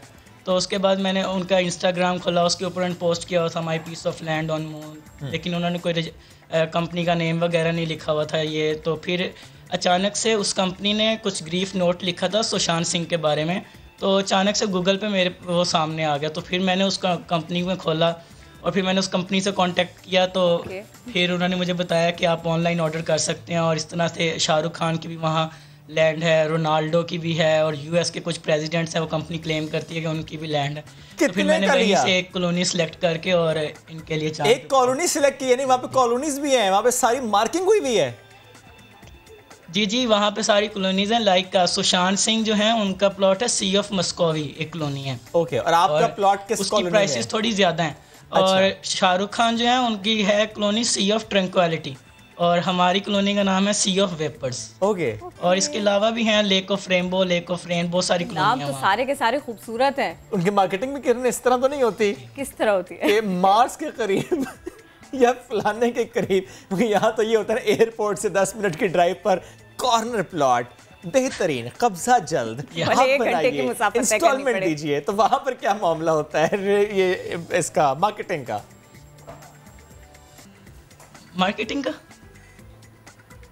कोई मार्केटिंग नहीं है, सोशल मीडिया पर आपका शौक है, इंतहाई शौक है कि बस आपको चांद जो है ना, अपने चांद के लिए आपको चांद चाहिए। अच्छा, जरा मुझे अब जरा ये भी बताइएगा। बिल्कुल, तो मैंने उनके लिए बस खरीद लिया है। और क्या बात है। और दूसरा ये एक अच्छा फ्यूचर बिजनेस भी है कि इस वेबसाइट पर हर कॉलोनी के हिसाब से प्राइसेस चेंज होती रहती हैं, फ्लक्चुएट करती हैं। अच्छा। तो आप किसी भी टाइम अपना प्लॉट सेल करके, अगर उस सोसाइटी की प्राइसेस हाई हो गई हैं तो उसे आप सेल कर सकते हैं और आपको कुछ प्रॉफिट होता है और आप अगले सेल भी कर सकते हैं। लेकिन है कितने का ये नहीं बता रहे किरण। नहीं, रुक जाए मदिया, देखें अगर उसका प्राइस ऊपर जाएगा ये सेल भी कर देंगे और जगह पर ले लेंगे। जी बिल्कुल। लेकिन फिर उन्होंने कहा है कि मैं आपको 2 प्लॉट ले दूंगा। यानी एक प्लॉट से भी काम नहीं बनेगा, एक और प्लॉट चाहिए मुझे। मदिया इनसे जरा पूछे, बल्कि सोएब आप डायरेक्टली बताएं मुझे कितने का आपने ये वाला प्लॉट लिया? और इस मामले में कोई बार्गेनिंग होती है कि नहीं? हाँ, ये प्राइस फिक्स्ड है? नहीं, बार्गेनिंग का कोई सीन नहीं है, यहाँ पे प्राइसेस फिक्स हैं। आप ल्यूनर लैंड रजिस्ट्री एक वेबसाइट है, आप वहाँ पे जाएं, सिंपली वहाँ कॉलोनीज के हिसाब से और उसकी लोकेलिटी के हिसाब से प्राइसेस डिफरेंट हैं। आपका ये प्लॉट, इस कॉलोनी का ये प्लॉट कितने का है? सारी हाँ जी, ये $45 में पड़ा है मुझे। इसके सारे डॉक्यूमेंट्स यूएसए से, जो उन्होंने मुझे यूएस पोस्टल सर्विस के थ्रू मुझे घर डॉक्यूमेंट्स भिजवाए हैं और सारी सर्विस चार्जेस में लाके। लेकिन एक बात समझ नहीं आई सोहेब, में मुझे पड़ा ये $45 से $150 तक ये इसकी प्राइस रेंज है। ठीक है, लेकिन ये बताएंगे ये जो उन्होंने लोकेट किया है इसको, बड़ी ऐसे आड़ी तिरछी सी लाइंस हैं, कोई प्रॉपर स्क्वायर शेप प्लॉट नहीं है, ये क्यों? जमीन पे तो अगर आप प्लॉट ले तो आप पूरा गूगल खोल के और सारे दोस्तों को दिखाते हैं, ये देखो ये रही हमारी जमीन। चांद के लिए क्या है? एक्चुअली आप देखें जहाँ पे इसकी डिमार्केशंस की गई हैं उसके साथ फिगर्स लिखी हुई हैं। तो जैसे एक मैगजीन ने अभी आर्टिकल लिखा था, उन्होंने पूरा सुशांत सिंह के बारे में लिखा है कि उसके पास एक टेलीस्कोप थी जिसमें ये वाली फिगर्स अगर हम पुट करें तो हम अगर मौसम साफ हो तो अपना प्लॉट उस टेलीस्कोप से देख सकते हैं, ये फिगर्स पुट करने के बाद। आप मुझे बताइए, वैसी डिमार्केशन नजर आएंगी चांद में। तो ये सारी की सारी खरीदो फरोख्त जो है वो ऑनलाइन हुई है और वहाँ कोई गड़बड़ नहीं हो सकती। अब 5 एकड़ तक हम लोग ऑनलाइन कर सकते हैं और इसके ज्यादा करनी हो तो फिर वो खुद विजिट करना पड़ता है हमें ऑफिस। गुड। अच्छा मदिया, अब मुझे जरा आप बताइएगा। ज़मीन पर है वो वैसे ज़मीन पर है। मदिया, मुझे आप बताएं कि आपने भी डेफिनेटली सोशल मीडिया पर या जनरली इन योर सर्कल आपने बताया होगा कि मेरे हस्बैंड ने मेरे लिए चांद का टुकड़ा खरीदा है, तो उस पर आपकी सहेलियों का, आपके सर्कल का रिस्पॉन्स क्या आया? सबसे पहले तो सबको मजाक लगा, लेकिन फिर आहिस्ता आहिस्ता जब मैंने डॉक्यूमेंट क्लियर किए कि नहीं ऐसा ऐसा होता है, उन्होंने सर्च किया तो उन्होंने कहा वाकई यार ये तो सच है। तो उन्होंने कहा सच में चांद खरीद लिया है। किसी ने आपसे कहा कि मैं भी अपने हस्बैंड से कहूंगी कि मुझे भी दिलवाओ और जरा नेबरहुड का ही चाहिए? ओके जी, मेरी एक फ्रेंड की शादी होनी है तो उसने कहा है कि मैं अपने हस्बैंड से, फियांसी से ज़रूर कहूँगी कि मुझे मुंह दिखाई में ना स्पेशल गिफ्ट मेरा यही दे। क्या बात है, यानी ये आहिस्ता आहिस्ता तो किरण पूरा चांद बिक जाना है। ये आपको तो बड़ा आसान लगा होगा वैसे लोगों को बताना, चांद के साथ एक सेल्फी ली, इसमें मेरा घर है, खत्म बात। सेल्फी विद माय बताना तो बड़ा आसान होगा आपके लिए। शाम को चांद देख कर कुछ अपना अपना फील होता है। जी, चांद बहुत प्यारा लगता है, अब और अच्छा लगने लग गया। पहले दूर से सुन जी अपना अपना लगने लग गया। अपना अपना लगने, जो अपने से साथ बैठे हैं ये रियल लाइफ हस्बैंड कैसे हैं? चांद का टुकड़ा तो खरीद दिया $45 में, वहां भी आप जा नहीं सकते, लेकिन रियल लाइफ हस्बैंड कैसे हैं? इतना ही प्यार करते हैं, जो चीज़ आप कहती हैं वो फौरन मिल जाती है? जी बिल्कुल ऐसा ही है। उन्होंने बगैर कहे मेरे लिए चांद खरीद दिया, तो ज़मीन तो खैर ज़मीन की कोई चीज़ ऐसी नहीं है जो मेरे लिए ना खरीद सके। अल्हम्दुलिल्लाह बहुत अच्छी है। ज़मीन वाला भी कोई प्लॉट दिया है वैसे आपको, या मून पे रखा हुआ है? वो भी लिया हुआ है। चलिए, पूछना नहीं बनता था, लेकिन चलिए कोई बात नहीं। वो बात वहीं की वहीं रह गई। अगर आप लोग बताना चाहें तो वो घर का कुछ आप लोगों ने प्लान किया, किस तरह का होना चाहिए? भाई चांद पर है तो चांद के हिसाब से बनना चाहिए, क्या ख्याल है? ये अगर आप इन डॉक्यूमेंट्स में देखें तो एक ल्यूनर सेटलमेंट इनिशिएटिव है, जिसमें उन्होंने बताया कि हमारी रिसर्च चल रही है कि हम लोग यहाँ पे क्या मटेरियल यूज़ करेंगे, और ये 2030 या 40 तक उनके कुछ प्रोजेक्ट्स हैं। और इसके अलावा उनके नासा के साथ कोलैबोरेशन है कि जब लोग इसमें अप्लाई करेंगे तो जो लोग ल्यूनर लैंड होल्डर होंगे उनको वो प्रेफरेंस देंगे स्पेस में जाने के लिए। तो इंशाल्लाह हम लोग भी जब अप्लाई करने का टाइम आएगा हम ज़रूर करेंगे। यानी आपका शौक है स्पेस में जाना, आप दोनों का शौक है कि आप मून पर इन एक्चुअल जाएं? बिल्कुल। Great, thank you Suhaib and thank you Madiha. बहुत आपसे बात करके हमें लगा, और ये अभी जो जिन्होंने हमारा शो देखा है, स्पेशली ख़वातीन और स्पेशली न्यूली वेडेड, वो डेफिनेटली ये बात करेंगे कि हमें भी अब यही चाहिए, भाई चांद का एक टुकड़ा चाहिए। भाई आप लोग पहुंच जाएंगे, वो अम्मी का क्या होगा, माइका ससुराल का क्या होगा? उनके लिए भी एक प्लॉट वहाँ बुक करा देंगे। कितनी सहूलत दे दी आपने। लेकर जाएंगे। क्या बात है आपकी। वो सब छोड़े जी, दुनिया में वापस लाएं मुझे। वापस आए जी, अब यहाँ की खबरें और शेयर करते हैं आपसे। 100 से ज़ायद मेडल्स जीतने के बावजूद हुकूमती सरपरस्ती से महरूम गुजरांवाला का national champion weight lifter Usman Amjad Rathore, तलाश है इनको एक स्पॉन्सर की, और इसी तलाश में वो टिकटॉक स्टार बन गए हैं। इसी से मुताल्लिक हम बात करेंगे। मैं मोहसिन खालिद ने ज्वाइन किया है। मोहसिन खालिद, इतने मेडल्स इन्होंने लिए लेकिन हुकूमत या स्पोर्ट्स बोर्ड ने कोई तवज्जो नहीं दी, और अभी स्पॉन्सर ढूंढने के लिए इन्होंने टिकटॉक का सहारा लिया। प्लीज़ हमारी मुलाकात भी कराएं, इनसे बात भी करें, और आप एक्सप्लेन भी करें कि कितना वक्त लगा इनको, या कितनी कोशिश इन्होंने की कि रब्ता करते या स्पोर्ट्स बोर्ड की तरफ से कोई ना कोई रब्ता अगर कभी हुआ तो प्लीज़ शेयर कीजिएगा। आते हैं उस्मान अमजद राठौर से, जो कि 2008 से लेके 2019 तक जो है मुसलसल नेशनल चैंपियन बनते आए हैं, और इस बार भी हिस्सा ले गए 2020 की नेशनल चैंपियनशिप में। वेट लिफ्टर की खास बात यह है कि ये थोड़े मायूस हैं। इन्होंने 100 से ज़्यादा मेडल्स जीते हैं, और 100 से ज़्यादा मेडल जीतने के बावजूद इनको कोई स्पॉन्सर नहीं मिल सका, हुकूमती कोई तवज्जो नहीं मिल सकी, जिसकी वजह से ये टिकटॉक स्टार बन गए हैं। और उनका ये सफ़र पूछते हैं कैसे रहा। उस्मान साहब बताएं, पहले आप वेट लिफ्टर थे, लोग आपको इस बारे में जानते थे, अब आप टिकटॉक स्टार बन गए हैं, ये सफ़र, ये तब्दीली कैसे आई? देखिए, पाकिस्तान में जो स्पोर्ट्स के मौजूदा हालात है ना, वो बहुत ही ख़राब है। हुकूमती सरपरस्ती नहीं है, ज़िला इंतज़ामिया की तरफ से भी कोई हौसला अफजाई नहीं है। जो भी कर रहे हैं अपनी मदद आपके तहत कर रहे हैं, तो कंपनियों के स्पॉन्सर्स भी नहीं है, इसलिए टिकटॉक ज्वाइन की कि शायद इस ऐप के थ्रू काफ़ी कंपनीज़ वगैरह जो है वो प्रमोशन के लिए, स्पोर्ट्स के या एथलीट्स के लिए शायद कोई स्पॉन्सर मिल जाए। अच्छा, ज़रा बताएं कि कैसा रिस्पांस रहा, और आपके कितने फॉलोअर्स हैं? अभी मेरे 700 के फॉलोअर्स हैं, 7 लाख। और रिस्पांस ये है कि वहाँ से भी मायूसी अभी तक तो देखने को आ रही है कि स्पोर्ट्स के लिए कोई भी कंपनी जो है ना पाकिस्तान में काम नहीं कर रही, ना स्पॉन्सरशिप है किसी एथलीट को। आपने कौन कौन से इवेंट्स में हिस्सा लिया, और बड़े टाइटल कौन कौन से आपके पास हैं? जी, मेरे पास अल्हम्दुलिल्लाह कॉमनवेल्थ में सिल्वर मेडल और 3 साउथ एशियन गेम्स के मेडल हैं। इसके अलावा जूनियर एशिया में गोल्ड, सिल्वर, ब्रॉन्ज मेडल है। 2008 से अभी तक अल्हम्दुलिल्लाह नेशनल चैंपियन, और मुतअद्दिद रिकॉर्ड है, इंटरनेशनल भी नेशनल भी। बताएं कि ऐसा क्यों है? ठीक है मोहसिन, वक्त के कम था हमारे पास, आप साथ मौजूद थे, उनसे आपने मुलाकात कराई, शुक्रिया। एक ब्रेक लेते हैं, वापस आते हैं, स्टे विद अस।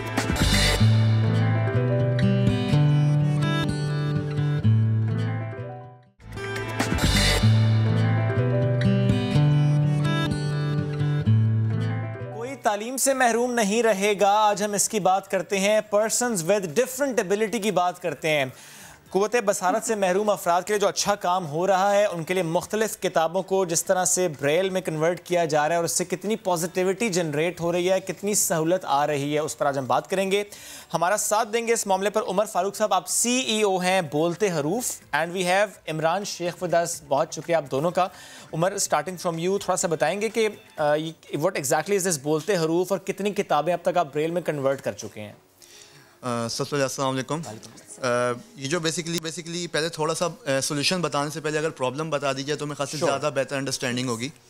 तो बेसिकली ब्लाइंड एजुकेशन इस वक्त चल कैसे रही है ब्लाइंड के लिए कि हम लोग जैसे नॉर्मल अपनी आम ज़िंदगी के अंदर क्या होते हैं, स्टार्ट करते हैं एजुकेशन, स्कूल में जाते हैं, बुक्स मिलती हैं, टीचर पढ़ाते हैं, फिर हम लोग एजुकेशन हासिल करने के बाद जॉब के लिए आते हैं, आम routine daily routine life use करते हैं। लेकिन ब्लाइंड के लिए क्या होता है कि हमारे मुल्क में कोई बुक्स का सिस्टम ही मौजूद नहीं है, ठीक है, जो कि गवर्नमेंट की सतह पे, जैसे अगर हमने मैट्रिक का एग्ज़ाम दिया तो हमारे पास बोर्ड की बुक्स थी, एग्ज़ाम थी, सिर्फ टेक्स्ट बुक की बोर्ड की बुक्स ही नहीं है कि वो ब्लाइंड पढ़ सकें। टीचर उनको बताते हैं पढ़ के, ठीक है, वो ज़्यादा से ज़्यादा क्या है कि स्लेट होती है उससे अपने नोट्स बनाते हैं, उनके पास बुक्स नहीं है। इंटर के अंदर भी बुक्स नहीं है, यूनिवर्सिटी के अंदर भी बुक्स नहीं है, उनको हमेशा दूसरों के ऊपर रिलाय करना पड़ता है, वो आके उनको जब पढ़ के सुनाते हैं तो वो पढ़ सकते हैं। बहुत सारी ऐसी केस स्टडीज़ हैं कि स्टूडेंट अपनी एजुकेशन इस वजह से छोड़ दी कि उनको कोई पढ़ाने वाला नहीं था, बताने वाला नहीं था कहीं से। मतलब अगर एक केस हमारे पास आया, उन्होंने बताया कि जी मैंने अपने दोस्त को बोला कि आप मुझे सुबह पेपर है तो एक दफ़ा पढ़ के बता दें, मैं पेपर दे दूंगा, मुझे समझ आ जाएगी क्या लिखा है, दोहरा लूँगा। वो कहते हैं उसने 2 मिनट बोले, वो आज तक 2 मिनट नहीं हुए। इस तरह की कई अनहेड स्टोरीज मौजूद हैं कि लोग क्योंकि वो पढ़ नहीं सकते तो वो कैसे आगे बढ़ेंगे।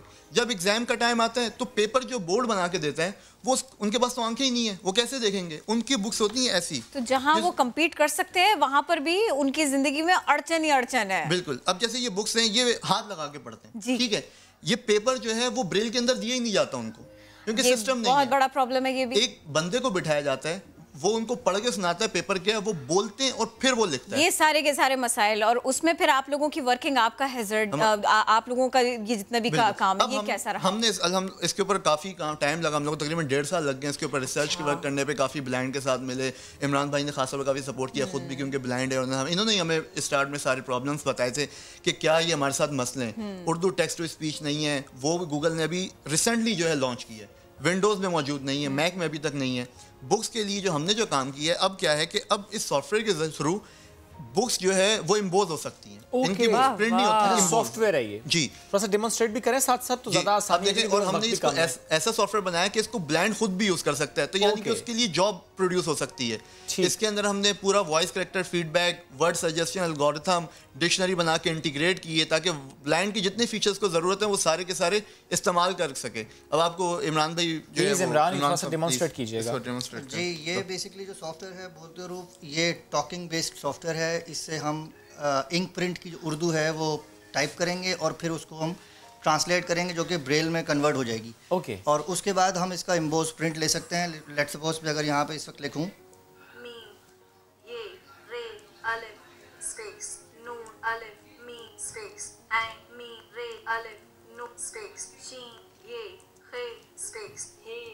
ये मैंने अपना नाम लिया, मेरा नाम इमरान शेख है। इसने कैरेक्टर बाय कैरेक्टर मुझे सपोर्ट किया कि मैंने क्या टाइप किया है, ऑडियो सपोर्ट किया। अब मैं इसको जब ट्रांसलेट करूँगा, अब मैंने इसको ट्रांसलेट किया तो ये आपका कैमरा दिखा सकता है कि जितने जो कुछ भी मैंने लिखा है ये ब्रेल डॉट्स में कन्वर्ट हो गया है। अच्छा, ब्रेल की वैल्यू उस वक्त तक नहीं है जब तक वो हार्ड कॉपी पे एम्बोज नहीं हो जाती। ठीक है। और यहीं से आप प्रिंट देंगे एम्बोज, और इसका प्रिंट नहीं होता, एम्बोज होता है। इसका स्पेशल एम्बोजर मशीन होती है, उसके थ्रू जो है वो हम इसको एम्बोज करेंगे और इस तरीके से हम पूरे पाकिस्तान में किसी भी लैंग्वेज में जो है वो बुक्स प्रोड्यूस कर सकते हैं। I am sorry to interrupt, लेकिन ये तो काम ऑलरेडी हो रहा है। नहीं, उर्दू के लिए नहीं है स्पेशली। अच्छा, उर्दू इंग्लिश में काम हुए हुए, उर्दू के लिए सब। अब अदर नेटिव लैंग्वेजेस हैं जैसे उनके लिए काम नहीं हो। अब हमने उर्दू में किया, बल्कि हमारी डिमांड है गवर्नमेंट से कि हमें सपोर्ट किया जाए ताकि हम उर्दू के लिए भी बुक्स बना के दे सकें। ये सपोर्ट किस तरह की चाहिए आपको, क्योंकि ये मशीन ही बहुत एक्सपेंसिव होती है। बिल्कुल। हमें जो है इग्नाइट के थ्रू, इग्नाइट जो ऐसे प्रोजेक्ट्स को फंड करता है, तो हमने बेसिकली उनसे जो है अब उनको दिखाना है कि हमने ये काम कर लिया है। अब इस फर्दर जो डेवलपमेंट के लिए आप हमें सपोर्ट करें ताकि पाकिस्तानियों को दूसरों के ऊपर रिलाय ना करना पड़े। 2.4 मिलियन की आबादी है ब्लाइंड की पाकिस्तान में। सिर्फ उर्दू ही नहीं, फिर आप रीजनल लैंग्वेजेस की तरफ भी जाएंगे और बहुत क्विकली हो पाएगा ऐसा। अरबी के अंदर सही मौजूद नहीं है। ये जो सॉफ्टवेयर है इसका जो स्ट्रक्चर बनाया गया है वो मल्टीलिंगुअल बेस्ड ही है, लेकिन एट द मोमेंट चूंकि उर्दू हमारी कौमी ज़बान है और हमारा जो एजुकेशन मीडियम है वो उर्दू है, सही। तो हमने सबसे पहले जो काम किया है वो किया है उर्दू पे। कितनी बुक्स वैसे अब तक आपने ब्रेल में एम्बोस कर ली हैं? हमने टेस्टिंग के लिए सारी दी हैं, सारी टेस्टिंग हो चुकी है, लेकिन बुक्स जो है अभी हमें गवर्नमेंट से एम्बोजर की जरूरत है, उसके बगैर बुक्स नहीं। गवर्नमेंट की सपोर्ट के बाद आप फिर मुख्तलिफ बुक्स को इस तरह एम्बोस करेंगे और आप चाहते हैं कि मैक्सिमम बुक्स अवेलेबल उनके लिए सहूलत। और इस पे रिपोर्ट्स हैं बाकायदा कि पाकिस्तान अगर ये पर्सन विद डिफरेंटली एबल जो मौजूद हैं, खासतौर पर ब्लाइंड, अगर सिर्फ ब्लाइंड को इनेबल करते हैं जो कि 2.4 ब्लाइंड है, $4.2 बिलियन से ज्यादा बहुत रेवेन्यू जनरेट हो सकता है नेशनल हमारे रेवेन्यू के अंदर। Equally important just like any other Pakistani. Umar and Imran, thank you so much for being with us today.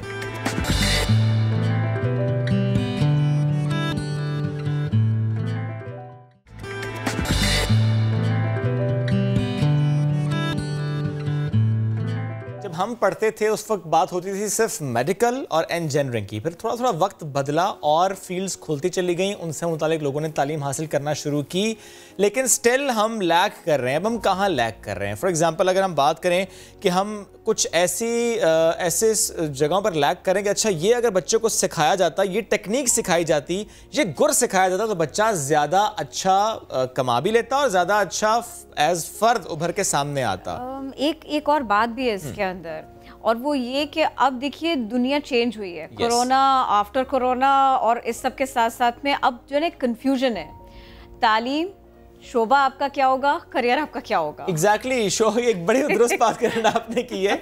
तो आज हम इसी मौजू पर बात करेंगे, और जब हम बात करते हैं एजुकेशन सिस्टम की, तो जाहिर है ये फ़ौरन से तो चेंज होगी नहीं, कुछ स्टेप्स लेने बहुत ज़रूरी होंगे, किसी मॉडल को पढ़ना बहुत ज़रूरी होगा कि अच्छा उस मुल्क में जो मॉडल है एजुकेशन का ये पढ़ते हैं और देखते हैं कि हमारे डायनामिक्स में क्या ये मॉडल अप्लाई हो सकता है या नहीं हो सकता। फॉर एग्जांपल फिनलैंड, मैं फिनलैंड की एग्जांपल इसलिए कोट कर रहा हूँ क्योंकि कासिम अली शाह साहब मोटिवेशनल स्पीकर भी हैं, एजुकेशनिस्ट भी हैं, उन्होंने भी इससे मुतालिक बात की। आज हमें ज्वाइन किया उन्होंने। गुड मॉर्निंग कहें कासिम अली शाह साहब, कैसे हैं आप?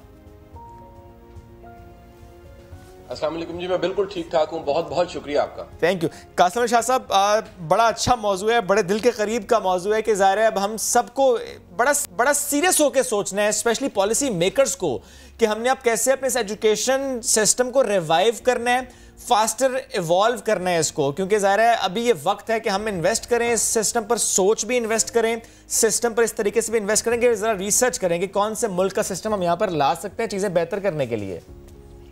प्लीज।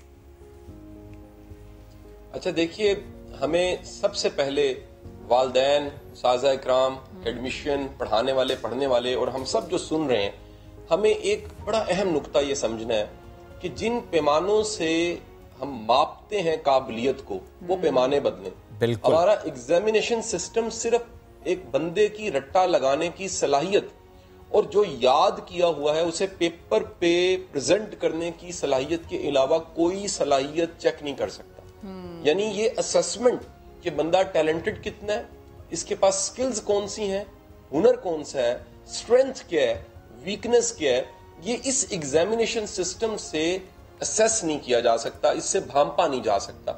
अब तालीम के निजाम में किसी का लायक होना वो या नालायक होना नंबरों से मापा जाता है। सिर्फ नंबर एक क्राइटेरिया जिनके जरिए पता लगता है कि ये लायक है, ये नालायक है, ये काबिल है, ये काबिल नहीं है। जबकि जिंदगी में नंबर्स का सिस्टम ही कोई नहीं है।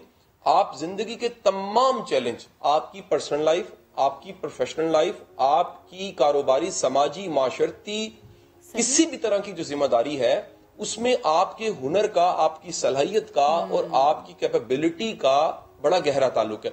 हम क्यों ना तालीम का निजाम बदलें और मैयर करें, मापें कि स्किल्स कौन सी हैं। कम से कम मेरा ये ओपिनियन है कि बच्चे को ग्रेजुएशन तक ही पढ़ाना चाहिए, स्किल्स बढ़ा देनी चाहिए। हमारा पीएचडी करने के बाद, एमफिल करने के बाद अगर आप उसकी स्किल्स देखिए, वो एक सफा खुद से नहीं लिख सकता, उसके पास कोई क्रिएटिव स्किल्स नहीं है, उसके पास राइटिंग स्किल्स नहीं है, उसके पास लीडरशिप स्किल्स नहीं है, उसके पास इंटरपर्सनल स्किल्स नहीं है, वो इनिशिएटिव और इनोवेशन को जानता ही कोई नहीं है। सो नतीजा क्या है, उसके पास डिग्री का भार भी होता है। तो इशफाक साहब का जुमला फिर सच्चा लगता है। इशफाक साहब कहते हैं कि डिग्रियां आपके तालीमी खर्चों की रसीदें हैं, वो रसीदें आप पकड़ के फिर रहे हैं, आपको आता जाता कुछ भी नहीं है। ये सर देखिए, एक तो ये कि आप आपके अंदर, आपके पास हुनर होना चाहिए, अपनी एबिलिटी को पॉलिश भी किया और इसके लिए एक पूरा सिस्टम भी होना चाहिए। मैं ये पूछना चाह रही थी आपसे, क्या ये कोई भी सीख सकता है छोटी उम्र से ही कि वक्त पर फैसला करना क्या होता है, इसे कैसे किया जा सकता है और ये कितना इम्पोर्टेंट होता है? क्योंकि सर लाइफ में जो एक चेंज आता है ना, वो वक्त की मुनासिबत से, बिल्कुल टाइमली डिसीजन लेने से है। अब एक छोटा सा बच्चा ये कर नहीं सकता तो क्या सीख भी नहीं सकता? सर ये इम्पोर्टेंट है, मुझे पहले इसके ऊपर बता दें। अच्छा देखिए, डिसीजन मेकिंग का इन्हिसार आपकी अपनी शऊर की हालत और तजुर्बे के साथ है। आप बगैर तजुर्बे के गलतियां करने के बाद आप सीखे बगैर आप कोई अच्छा फैसला नहीं कर सकते। हम चाहते हैं हमारा बच्चा परों के नीचे रहे, एक मॉम डैड सी ब्रीड बने और बड़े बड़े फैसले करके मोहम्मद बिन कासिम बन जाए। ऐसा मुमकिन नहीं है। हमें ये मानना पड़ेगा कि गलतियां करने से और तजुर्बा करने से ही बंदा सीखता है। आप गलतियों से बचना चाहते हैं, कुछ गलतियां कर लीजिए, उनसे असबाक बना लीजिए और फिर नए काम कीजिए। हम बच्चों को इनिशिएटिव से रोक लेते हैं। आप अगर कदम नहीं उठाएंगे आप सीखेंगे कैसे? आप क्वेश्चन से रोक लेते हैं। सबसे बड़ा सितम बाहर के तालीम के निजाम और हमारा ये है, हम सवालों को इनकरेज नहीं करते। हम सवाल पूछने वाले को चुप करके बिठा देते हैं। फिर रही सही कसर नोट्स ने, दरसी गाइड्स ने और इसके साथ जो स्लाइडें चलाने लग पड़े हम, इन्होंने सत्यानाश कर दिया। लकीर के फकीर बन गए। अंधा अंधे को गाइड कर रहा है, कोई ये देखने को तैयार ही नहीं है जिसको हम फॉलो कर रहे हैं जी, वो खुद कहीं नहीं पहुंचा तो हम कहां पहुंचेंगे? ये फैसला करना, फैसला साजी, डिसीजन मेकिंग, ये सिर्फ किताब पढ़ने से नहीं आती सर, ये फैसला करने से आता है। ये बात तो दुरुस्त। भागना सीखते हैं, चलना सीखें तो भागना आता है सर, लेकिन चलना सीखना है तो आपको कदम उठाना, गिरना वो आता हो तो फिर आप चलना और भागना सीखते हैं। बेशक, लेकिन सर जब हम देखते हैं कि कॉम्पिटिटिव एग्जामिनेशन, मैं CSS की बात करूं, मैं प्रोविंशियल लेवल के एग्जाम्स की बात करूं, ज़ाहिर है उसमें रट्टा उस तरह का नहीं चलता। उसमें जिसने बहुत अच्छा पढ़ा हो, जिसकी बहुत अच्छी नॉलेज हो, ग्रिप हो, एप्टीट्यूड हो, समझना परखना उसका बहुत अच्छा हो, तो सर वही फिर उस पर आगे बढ़ता है। देखिए, कंपटीशन एग्जाम्स में दो चीजें बड़ी कमाल की हैं जो कि पुरानी चली आ रही हैं और मेरा ख्याल हमेशा रहेंगी। एक ऐसे का पेपर है मजमून लिखने का, और ये बड़ा एक अहम पेपर है। पूरी दुनिया ऐसे के इम्तिहान में, मजमून लिखने के इम्तिहान में फेल हो जाती है। बिल्कुल। ऐसे का मतलब समझ लीजिए क्या है। ऐसे का मतलब है कि चंद जुमलों को या किसी एक वर्ड को या किसी एक सिचुएशन को सामने रख के आपने कई सफ़ों पे अपना ओपिनियन लिखना। यानी आपके पास थोड़ा सा दही था, आपने लस्सी बनाई। एक बहुत बड़ी सलाहियत है। बज़ाहिर आम सी सलाहियत लगती है, बड़ी दुनिया बज़ाहिर लगता है बस पानी तो मिलाना बहुत सारा। पेपर है वो है प्रेसी। यस सर, जबरदस्त। पानी मिलाना पड़ता है। प्रेसी का मतलब है किसी लंबी चौड़ी बात को आपने सुना या पढ़ा और उसको समराइज करके चंद जुमलों में एक छोटे से पैराग्राफ में लिख दिया। ये भी एक पूरी सलाहियत है कि आप समुंदर को कूजे में बंद करना जानते हैं। तो कंपटीशन एग्जाम से मेरे बड़े एतराजात भी हैं, लेकिन कम अज कम मैं ओपिनियन दे रहा हूं कि दो चीजें क्रिएटिविटी के एतबार से, एक ऐसे का पर्चा और दूसरा कह लीजिए जो पेपर है वो है प्रेसी का, ये दोनों बड़े इंपॉर्टेंट है उसमें। सही सर, एक और मामला कि ज़ाहिर है जब हम देखते हैं कि जॉब का हुसूल, किसी ने किसी जगह इंटरव्यू देने अगर जाना हो, सर प्री रिक्विजिट भी है, फॉर्मेलिटी कह लीजिए, कुछ भी है, बहरहाल वो डिग्रियां मांगते हैं, वो कागज़ मांगते हैं। ऐसे में बच्चे का स्किल अपनी जगह, लेकिन जब वो डिमांड ही हो कि अच्छा इतना GPA हो, अच्छा आपके पास ये डिग्री हो, इस फील्ड में हो, समटाइम्स तो होता है कि यहीं यूनिवर्सिटी से हो तो ज़्यादा प्रेफर किया जाएगा। सर ऐसे मामले में ज़ाहिर है तो क्या करें? हमारे पास तो ऑप्शन ही नहीं है। फिर हमें ज़ाहिर है उस रेस में तो भागना ही है, उस यूनिवर्सिटी में भी जाना है, उस डिग्री को भी हासिल करना है, वो रिक्वायर्ड एक्सपीरियंस भी हासिल करना है, वही रसीद चाहिए जो उन्हें दरकार है। यस। देखिए, एक एंट्री का दरवाजा जो है उसकी चाबी का नाम रसीद हो सकता है। ओके। लेकिन उस दरवाजे से एंटर होने के बाद आपको एक्सेल जो करना है, और ये स्किल्स, मेरे सुनने वाले अगर वालिदैन और बच्चे हैं, मेरी गुजारिश है अगर ये स्किल्स आपकी यूनिवर्सिटी और कॉलेज पैदा नहीं कर रही तो खुदारा ये स्किल्स खुद पैदा कर लीजिए। वर्ल्ड इकोनॉमिक फोरम के जो लास्ट ईयर का सर्वे था, उनकी जो टॉप 10 स्किल्स रिक्वायर है, खुदारा वो खुद में पैदा कर लीजिए। सर वो बता दें, आप दोहरा दीजिए ताकि लोगों को थोड़ा सा समझना आसान हो। वो एक एनालिसिस करने की एबिलिटी है, वो क्रिएटिव एबिलिटी है, वो प्रॉब्लम सॉल्विंग है। अगर वो तालीम का निजाम पैदा नहीं कर रहा तो हमें अगर पता लग गया इस प्रोग्राम के जरिए, तो हमें चाहिए वो स्किल्स हम पैदा करें। एंटर होने तक तो डिग्री चाहिए, लेकिन उसके बाद एक्सेल करने के लिए एक छोटी सी मैं आपको मिसाल देता हूं। जो MBA है, आज से 20 साल पहले जो MBA की क्लास में थे और डिग्री लेके निकले, अगर MBA कामयाबी का क्राइटेरिया होता, आज 20 साल बाद सब एक रैंक पे होते। ऐसा मुमकिन है उसमें से एक MBA किसी बड़े ग्रुप का कंट्री हेड हो, ऐसा मुमकिन है उसमें से एक MBA बच्चा इस वक्त एक बड़ा बिजनेस चला रहा हो, ऐसा मुमकिन है एक MBA एक बैंक की जॉब कर रहा हो, ऐसा मुमकिन है एक MBA आज भी बेरोजगार हो। इसका मतलब ये है MBA का प्रॉब्लम नहीं है, वो तो सबने कर लिया। जो स्किल्स थी, जो काबिलियत थी, जो हुनर थी, जो यूनिवर्सिटी को पैदा करनी चाहिए थी, वो नहीं पैदा की, तो वो जिंदगी में फिर नाकाम होने लग पड़े और मोहताजी की जिंदगी गुजारना पड़ी। अच्छा देखिए, अब ये तो अभी तक हम लोग समझ पाए हैं कि वो जो एक बात होती है ना कि भाई वो मैट्रिक हो जाएगा, इंटर हो जाएगा, ग्रेजुएशन हो जाएगा, मास्टर्स हो जाएगा, उसके बाद में जब जाएंगे जॉब करने के लिए, प्रोफेशन की तरफ जाएंगे, तो चीज़ें सीखते जाएंगे। ये नहीं चलेगा, ये बिल्कुल नहीं, इस तरह से नहीं है, इसको चेंज करना पड़ेगा इक्वेशन को। तो अब मुझे ज़रा से ये समझाइए सर कि फिर where to start, how to start. अगर स्कूल नहीं कर रहा ये काम, कॉलेज नहीं कर रहा, यूनिवर्सिटी नहीं कर रही, एक बच्चे ये रियलाइज कैसे करे कि मुझ में कमी क्या है? पेरेंट्स ये समझे कैसे कि हमें बच्चे को मजीद सिखाना क्या है, हमें इसे पॉलिश कैसे करना है? किरण देखो, इस वक्त जो हमें सारे सुन रहे हैं और जिनको मेरी बातें बड़ी बुरी लग रही हैं, मुमकिन है वो प्रोफेसर्स हों और उनका बेचारों का कसूर कोई नहीं है, मेरे सारे भाई हैं। मेरी गुजारिश ये, हमें मानना पड़ेगा ये निजाम का, सिस्टम का फॉल्ट है। इस पूरे सिस्टम में हमने नंबरों को, जो मैंने शुरू में बात की थी, उसको कामयाबी मान लिया। जो भी ये बात समझ जाता है, मैंने भी पढ़ाया है, विजिटिंग पे पढ़ाया और आज भी मैं कई क्लासेस पढ़ाता हूँ और एज ट्रेनर कई इदारों में जाता हूँ। मैं इनकरेज करता हूँ किताबें पढ़नी चाहिए। मैं बच्चों को कहता हूँ, मेरे लिए मेरे घर में शॉपिंग का जो वर्ड है वो किताबों की शॉपिंग का वर्ड है। जब तक आप ये नई चीजों से, नए इल्म से मुतारिफ नहीं करवाते, भाई होना क्या चाहिए? होना ये चाहिए कि प्रोफेसर की फॉलोइंग हो। मैं एक क्लास पढ़ा रहा था, पाकिस्तान का एक बड़ा ग्रुप था और उस क्लास में मैंने साइमन सिनिक की किताब का रेफरेंस दिया। उनकी जो कंट्री हेड थी, वो कंट्री हेड उन्होंने अमेरिका से बुलाई हुई थी उस ग्रुप में। वो कंट्री हेड बड़ी खुश हुई, तो क्लास के बाद मैंने उससे पूछा कि आप बड़ी खुश थी मेरी क्लास में। उसने कहा तुमने साइमन सिनिक का तज़किरा किया है, वो मेरा प्रोफेसर था, वो मेरा टीचर था।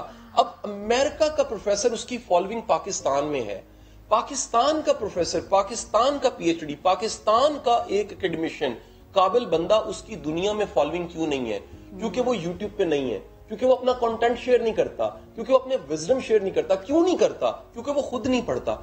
अगर आपका टीचर किताब नहीं पढ़ता, अगर आपका पढ़ाने वाला खुद नहीं सीखता और सारी जिंदगी नहीं सीखता, ये सबक के मेरे नबी सल्लल्लाहु अलैहि वसल्लम ने कहा कि जो मुसलमान है वो माँ की गोद से कब्र तक सीखता है। यानी हमें सीखने का हुक्म 16 साल के लिए नहीं है, सिर्फ हमें 18 साल की डिग्री का नहीं है, हमने MPhil पे नहीं रुकना, हमने PhD को एजाज नहीं बनाना, हमने हर सांस, आखिरी सांस तक सीखना है।